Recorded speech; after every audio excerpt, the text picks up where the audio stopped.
Oke, baik, melanjutkan yang tadi kita selesai di buku ini ya. Nah, kita lanjut ke yang selanjutnya, kita kepada ini manusia kreatif tadi ya. Manusia yang produktif, kreatif, inovatif dan afektif itu adalah manusia Indonesia yang diharapkan. Nah, sikap keterampilan dan pengetahuan ini kan ada juga di dalam RPP. Nah, kemarin kan saya sudah menyuruh kalian untuk mencoba membuat ini, sikap, keterampilan, dan pengetahuan. Tapi literasi ini masuk di dalam nanti pada kegiatan pembelajaran biasanya. Nah, untuk sikap, keterampilan, dan pengetahuan tetap nilai-nilai literasi tidak bisa kalian hilangkan begitu saja ya. Nilai literasi yang ada di dalamnya. Oke, lanjut kita ke bahan bacaan. Nah, bahan bacaan ini haruslah informatif, kemudian eh, memancing kreativitas atau rekreatif, komparatif, dan eksploratif. Nah, buku-buku ini bisa didapat kok di banyak tempat perpustakaan terutama ya. Untuk mahasiswa seperti kalian, saya harapkan kalian rajin-rajin untuk membaca di perpustakaan. Ini akan sangat berguna ketika kalian di semester akhir, karena dengan kalian banyak membaca, kalian juga akan semakin banyak tidak tahu.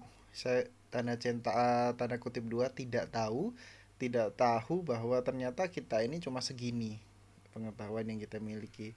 Tapi dengan membaca banyak jendela dunia yang bisa kalian buka di situ. Banyak informasi terbaru. Ah, ini kondisi Indonesia. Ini sudah.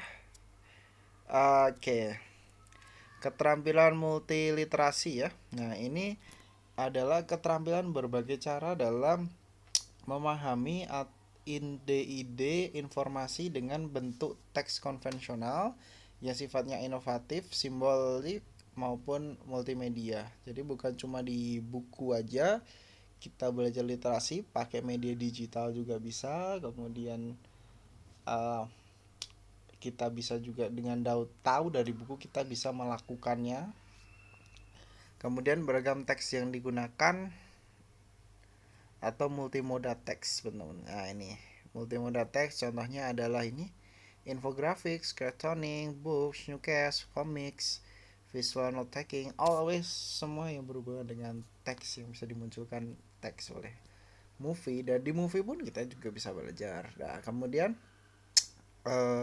multi intelijensia, kemampuan intelijensi yang banyak ya, dari tubuh, bodily kinestetik, kemudian ada musikal, kemudian ada interpersonal, intrapersonal, spiritual dari dalam diri kita, spirit, kemudian visual spasial, linguistik berhubungan dengan berbahasa, kemudian logikal matematika, kemampuan logis dalam matematis, dan naturalistik. Nah, jenis teksnya bisa ini ya, cetak, kemudian tulis, audio